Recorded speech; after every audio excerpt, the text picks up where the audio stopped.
আসসালামু আলাইকুম রহমতুল্লাহ। প্রিয় শুভাকাঙ্ক্ষী, আপনারা দেখছেন এটা বাংলাদেশের জাতীয় মসজিদ বাইতুল মুকাররম।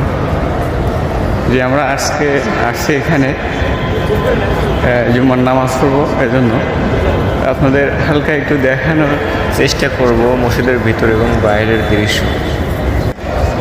এই যে এটা মূল গেট, ওই সাইডে দিয়ে এই যে